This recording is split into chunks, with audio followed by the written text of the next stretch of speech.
কষ্ট করা হয়। কবির শেষ ইচ্ছা ছিল, অন্তিম ইচ্ছা ছিল, মসজিদেরই পাশে আমায় কবর দিও ভাই, যেন গোর হতে মুয়াজ্জিনের আজান শুনতে পাই। আমার গোরের পাশ দিয়ে ভাই নামাজিরা যাবে, পবিত্র সেই পায়ের ধ্বনি এ বান্দা শুনতে পাবে। যেন গোর আজাব হতে এ গুনাহগার পাইবে রেহাই, মসজিদেরই পাশে আমায় কবর দিও ভাই। এই কবির অন্তিম ইচ্ছা ছিল ওনার কবরটা যেন মসজিদের পাশে হয়। সেই জন্য তৎকালীন নীতি নির্ধারণী পর্যায়ে যারা ছিলেন তারা কবিকে মসজিদের পাশে, ঢাকা ইউনিভার্সিটির সেন্ট্রাল যে মসজিদ, কেন্দ্রীয় মসজিদের পাশে ওনাকে সমাহিত করা। উপেক্ষিত শক্তির উদ্বোধন, এই প্রবন্ধটা আমি তোমাদের সম্মুখে আলোকপাত করব। প্রবন্ধ আসলে এটা চিন্তা চেতনার একটা ফসল। প্রবন্ধ আর গল্প, উপন্যাস এর মধ্যে একটু পার্থক্য আমার প্রিয় শিক্ষার্থীরা। উপন্যাস পড়তে কিন্তু মজা লাগে। একটা উপন্যাসের বই তোমরা যদি স্টার্ট করো, শুরু করো, এটা যতক্ষণ পর্যন্ত শেষ না হবে তোমাকে এতক্ষণ পড়তে এটার আগ্রহ জন্মাবে। কিন্তু প্রবন্ধটা প্রত্যেকটা লাইনে লাইনে এখানে মেধার বিকাশ, এখানে বুঝার, এখানে ধৈর্য শক্তি, এখানে বুঝার বিষয় আছে, বিশ্লেষণের বিষয় আছে, ভাব আছে, ভাবের বিশ্লেষণের বিষয় আছে। প্রবন্ধ অনেক একটা কঠিন জিনিস, সেই জন্য প্রবন্ধকে মনোযোগ সহকারে এটা খেয়াল করতে হয়। উপেক্ষিত শক্তির উদ্বোধন যে বিষয়টা এখানে উল্লেখ করা হয়েছে, যে প্রবন্ধ নজরুল, এটা সংক্ষেপিত তোমাদের বইতে, এটা আরও বিস্তারিত। উপেক্ষিত শক্তির উদ্বোধন শীর্ষক প্রবন্ধটি বাংলা একাডেমি থেকে এখানে প্রকাশিত করা হয়েছে। এই নজরুলের যে প্রবন্ধ, উপেক্ষিত শক্তির প্রবন্ধ লিখতে গিয়ে রবীন্দ্রনাথের কবিতার দুইটা লাইন দিয়ে তিনি শুরু করেছেন। হেমর দুর্ভাগ আদেশ, যাদের করেছে অপমান, অপমানে হতে হবে তাহাদের সমান সমান। এই দুটা লাইনে পুরা প্রবন্ধের মূল বিষয়টা এটা দুইটা লাইনের ভিতরে চলে আসছে। সেই জন্য নজরুল রবীন্দ্রনাথের এই দুইটা লাইন এখানে তোমাদের বইতে, এই প্রবন্ধে নজরুল এনেছেন। অর্থাৎ এটা কাদের কথা বলা হয়েছে? কাদেরকে অপমান করার কথা বলা হয়েছে। অপমান করার কথা বলা হয়েছে যারা খেটে খাওয়া মানুষ, শ্রমিক, কুলি, মজুর, যাদের সমাজের নিম্নস্তরের, যাদেরকে আমরা গণ্য করি না, যারা আমাদের কাছে পর্যুদস্ত, যারা হিসাবের খাতায় নেই, আমাদের গণার খাতায় নেই, এই যে নিম্ন শ্রেণীর মানুষ যারা, ওদেরকে যারা অপমান করে তাদেরকে বলা হয়েছে যাদের করেছে অপমান, অপমানে হতে হবে তাহাদের সমান সমান। আজ আমাদের এই নতুন করিয়া মহাজাগরণের দিনে আমাদের সেই শক্তিকে বলিলে চলিবে না, যাহাদের উপর আমাদের দেশ আনা শক্তি নির্ভর করিতেছে, অথচ আমরা তাহাদিগকে উপেক্ষা করিয়া আসিতেছি। সে হইতেছে আমাদের দেশের তথাকথিত ছোট লোক সম্প্রদায়, আমাদের অভিজাত্য গর্বিত সম্প্রদায় এ হতভাগাদের এইরূপ নামকরণ করিয়াছে। প্রিয় শিক্ষার্থীরা, এখানে যে দুর্ভাগ, যাদের অপমান করেছ, অপমানে হতে হবে তাহাদের সমান সমান, এই রবীন্দ্রনাথের কবিতার পরে প্রিয় নজরুল বলতেছেন, আজ আমাদের এই নতুন করিয়া মহাজাগরণের দিনে আমাদের সেই শক্তিকে বলিলে চলিবে না।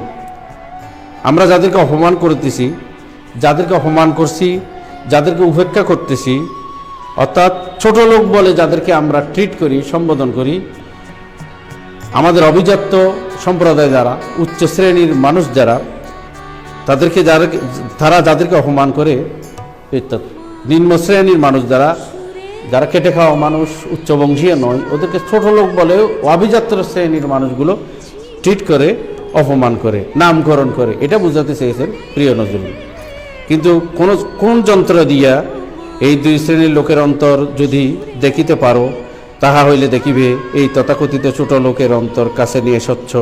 এই ছোট লোক এমন স্বচ্ছ অন্তর, এমন সরল মুক্ত উদার প্রাণ লইয়াও যে কোনো কার্য করিতে পারিতেছে না। তাহার কারণ এই ভদ্র সম্প্রদায়ের অত্যাচার। যাদেরকে তুমি ছোট লোক বলে, অভিজাত্য শ্রেণীর লোকেরা যাদেরকে ছোট লোক বলে সম্বোধন করে, এই ছোট লোকগুলোর মন হলো কাচের মতো স্বচ্ছ। ওদের ন্যায়, নীতি এবং চাওয়া পাওয়াও অতি ক্ষুদ্র। সামান্য খুশি দিয়ে তারা তৃপ্ত হয়, মুগ্ধ হয় এবং যে কোনো কার্য তারা করিতে পারে। তাদের কারণ এই ভদ্র সম্প্রদায় তাদেরকে অত্যাচারে নিষ্পেষিত করে।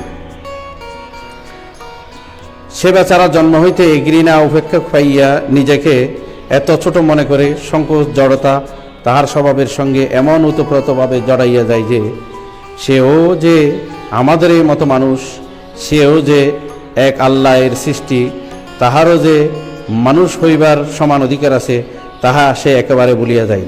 মানুষ যে অপমানিত করে তাদেরকে যে উপেক্ষা করে, এই উপেক্ষার কারণে, বঞ্চিত হওয়ার কারণে সমাজে নিম্ন শ্রেণীর লোকগুলো এমন অবস্থায় হয়ে গেছে যে তাদের এমন একটা জড়তা চলে আসছে, তারাও যে মানুষ, তাদের যে বাজিবার অধিকার আছে সমানভাবে, এটা তারা নিজেরা ভুলিয়ে গেছে। সেও যে আল্লাহর সৃষ্টি, এক আল্লাহর সৃষ্টি, এটা তারা নিজেরা সম্পূর্ণভাবে এটা ভুলে গেছে। যদি কেউ এই কোরআনের বিরুদ্ধে বিদ্রোহ চারণ করে, অমনি আমাদের বদ্র সম্প্রদায় তাহার মাথায় প্রচণ্ড আঘাত করিয়া তাহাকে অজ্ঞান করিয়া ফেলে।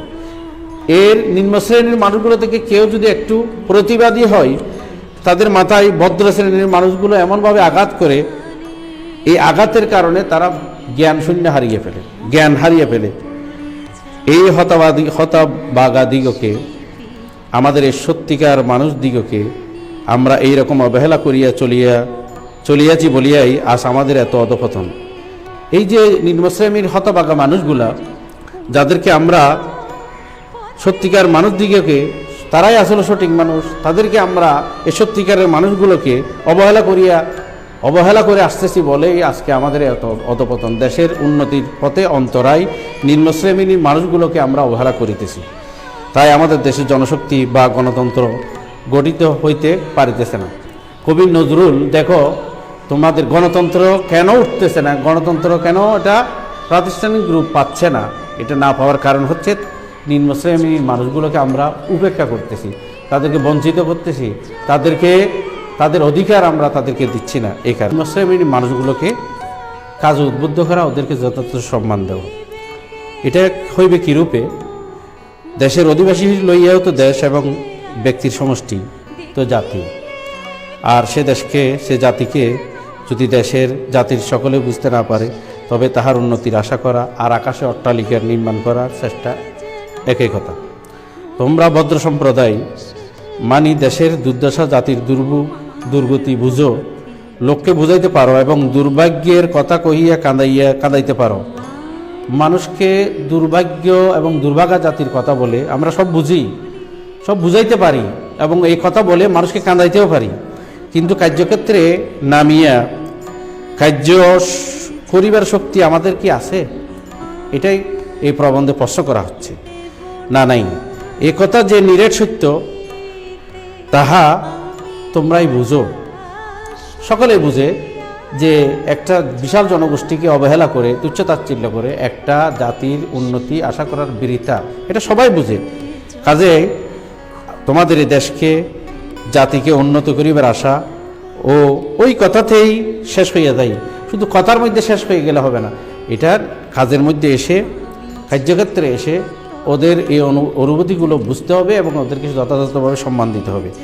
কিন্তু যদি একবার আমাদের এই জনশক্তিকে উদ্বুদ্ধ করতে পারো, একবার যদি আমাদের এই নিম্ন শ্রেণীর মানুষগুলোকে যদি উদ্বুদ্ধ করতে পারি বা পারা যায়, তাহলে তাহাদিগকে মানুষ বলিয়া, ভাই বলিয়া কোল দিবার তোমার উদারতা থাকে, তাহাদিগকে শক্তির উন্মেষ করিতে পারো, তাহা হইলে দেখিবে তুমি শত বৎসর ধরিয়া প্রাণপণ চেষ্টা সত্ত্বেও যে কাজ করিতে পারিতেছ না, একদিনে সেই কাজ সম্পন্ন হবে। যদি ভাই বলে কোলে তুলে নাও, আদর করো, যত্ন করো, তাদের শক্তিরকে যদি উন্মেষ করাইতে পারো, তাহলে দেখবে একদিন যা শত শত বৎসর ধরে যে কাজ সম্পাদন হয় নাই, সে কাজ সম্পাদন হবে। এখানে একটা ব্যক্তির উদাহরণ দিচ্ছে, যেমন ভারতের জাতির পিতা মহাত্মা গান্ধীর কথা বলা হয়েছে। মহাত্মা গান্ধীর কথা একবার ভাবিয়া দেখি তিনি ভারতে কি অসাধ্য না সাধন করিয়েছে। মহাত্মা গান্ধী এত অসাধ্য সাধন কিভাবে করেছেন? তিনি যদি এমনই করিয়া প্রাণ খুলিয়া ইহাদের সহিত না মিশিতেন, ইহাদের দুঃখ সুখের এমন করিয়া বাগিনা হইতেন, ইহাদিগকে যদি নিজের বুকের রক্ত দিয়া তাহারা খাইতে পাইল না বলিয়া নিজেও তাহাদের সঙ্গে উপবাস করিয়া ইহাদিগকে নিতান্ত আপন করিয়া না তুলিতেন, তাহা হইলে আজ তাহাকে কে মানিত? মহাত্মা গান্ধী এই যে নিম্নশ্রেণীর মানুষগুলো খাইতে না পারলে নিজেও খান নাই, ওদের স্তরে নিজে যদি নেমে না আসতেন, তাহলে আজকে ভারতের সব মানুষ এই যে মহাত্মা গান্ধীকে কোনোদিনও মানত না। উনি শুধু কথার মধ্যে সীমাবদ্ধ ছিলেন না, উনি কাজের মধ্যেও সীমাবদ্ধ ছিলেন। কে তাহার কথায় কর্ণপাত করিত? মহাত্মা গান্ধীর কথা কে শুনত? যদি তিনি কার্যক্ষেত্রে এই নিম্নস্তরের মানুষগুলোর কাতারে যদি নেমে না আসতেন, ওদের সুখে সুখী, ওদের দুঃখে দুঃখী না হতেন, শুধু কথার মাধ্যমে আমরা কথার ফুলঝুরি দিয়ে যদি আমাদের মতো যদি তিনি থাকতেন, তাহলে এই উন্নতি কোনোদিন আশা করা যেত না। কে তাহাকে একটি ইঙ্গিতে এমন করিয়া বুক বাড়াইয়া মরিতে পারিত? তাহার আভিজাত্য গৌরব নাই, পদ গৌরবের অহংকার নাই, অনায়াসে প্রাণের মুক্ত উদারতা লইয়া তোমাদের ঘৃণ্য এই ছোট লোককে বক্ষে ধরিয়া ভাই বলিয়া ডাকিয়াছেন। মহাত্মা গান্ধী এই যে ছোট লোকগুলো আমরা যাদেরকে বলি, ওদেরকে বুকে জড়াই ধরিয়েছিলেন মহাত্মা গান্ধী। আজকে তিনি ভারতের প্রত্যেক মানুষের জন্য একজন অনুপ্রেরণা, প্রত্যেক মানুষের সম্মানের পাত্র হয়ে দাঁড়িয়েছেন। সে আহ্বানে জাতিভেদ নাই, মহাত্মা গান্ধীর আহ্বানে জাতিভেদ ছিল না, ধর্মভেদ নাই, সমাজভেদ নাই। সে যে ডাকার মতো ডাকা, তাই নিখিল ভারতবাসী এই উপেক্ষিত হতভাগারা তাহার দিকে এত হা হা করিয়া ব্যগ্রবাহু মেলিয়া ছুটিয়াছে।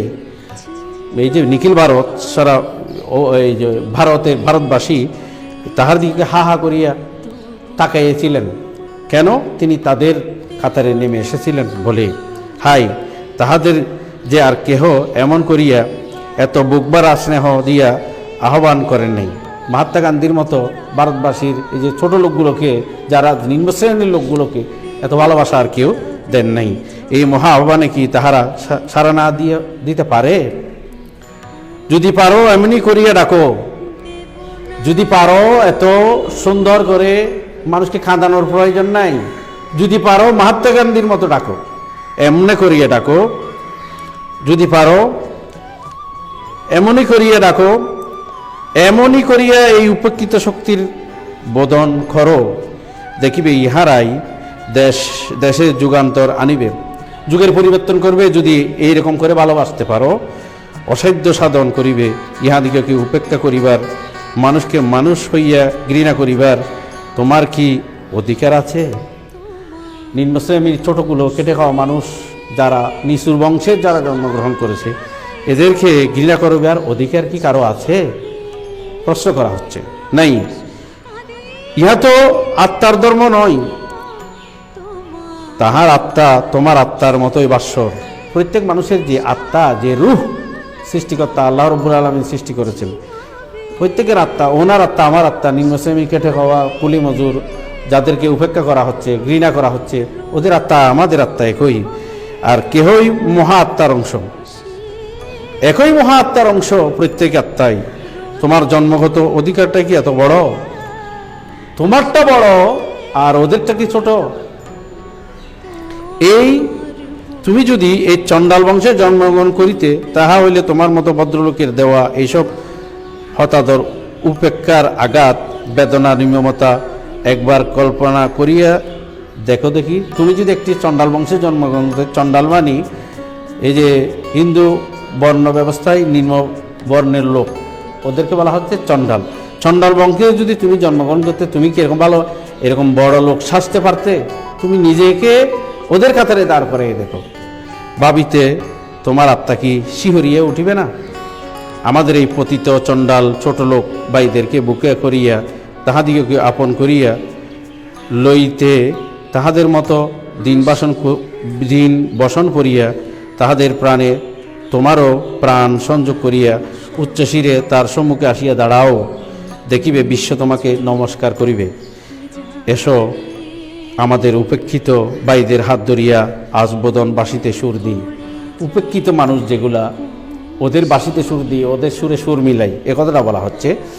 এখানে মূল কথাটা হচ্ছে, মূল থিংটা কবি নজরুল যে জিনিসটা বোঝাতে চাচ্ছেন, বিষয়টা হচ্ছে এখানে তিনি সাম্যবাদী মানসিকতা, ইসলামের যে সাম্যবাদী যে মানসিকতা, ইসলামের যে মর্মবাণী, সকলের তরে সকলে আমরা, প্রত্যেকে মোরা পরের তরে। ইসলামের বাণী হচ্ছে এই আমরা সাম্য মৈত্রী এনেছি, আমরা বিশ্ব করেছি খ্যাতি। নজরুলের একটা কবিতার মধ্যে সাম্য মৈত্রী এনেছি আমরা, বিশ্ব করেছি খ্যাতি, আমরা সেই জাতি, নজরুলের যে ইসলামের যে সাম্যবাদী যে চিন্তাধারা, ইসলামের যে মর্মবাণী, এটা ওনার এই প্রবন্ধ উপেক্ষিত শক্তির উদ্বোধন প্রবন্ধের মধ্যে তিনি এই জিনিসটা ফুটাইয়েছিলেন, মানসিকতাটার পরিচয় তিনি ফুটে তুলেছেন। দেশের গণতন্ত্রকে প্রাতিষ্ঠানিক রূপ দিতে গেলে বড় ছোট, উঁচু নিচু, ধর্মীয় জাতিভেদ এগুলো দূর করতে হবে। বিশ্বের বুকে মর্যাদাবান জাতি এবং রাষ্ট্র গঠন করতে গেলে প্রতিটি শ্রেণীর মনীষীগণ আমরণ সংগ্রাম করে গেছেন। প্রত্যেক শ্রেণীর মনীষীগণ তাদের নির্দেশিত পথে যদি আমরা পরিভ্রমণ করতে পারি, তবে আমাদের সমাজ ও রাষ্ট্রীয় ব্যবস্থা এই সুখ সমৃদ্ধি এটা বিরাজ করবে।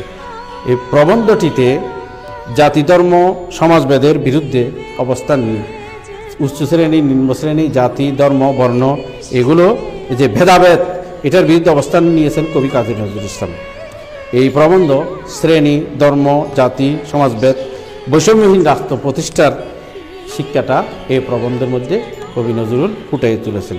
প্রিয় শিক্ষার্থীরা, তিনি একটা কবিতা উল্লেখ করেছেন, কিসের দুঃখ কিসের দন্য, কিসের লজ্জা কিসের ক্লেশ, কিসের দুঃখ কিসের দন্য, কিসের লজ্জা কিসের ক্লেশ। আমাদের কোনো লজ্জা নেই, কোনো দৈন্যতা নেই। দৈন্যতা গরিব ঘরে জন্মগ্রহণ করেছে, অভাবের ঘরে জন্মগ্রহণ করেছে, এই দৈন্যতা এগুলো কেটে ঝেড়ে নিজেকে প্রতিষ্ঠিত করতে হবে। এই বিষয়টি কবি কাজী নজরুল ইসলাম এখানে বোঝাতে চেয়েছেন। প্রিয় শিক্ষা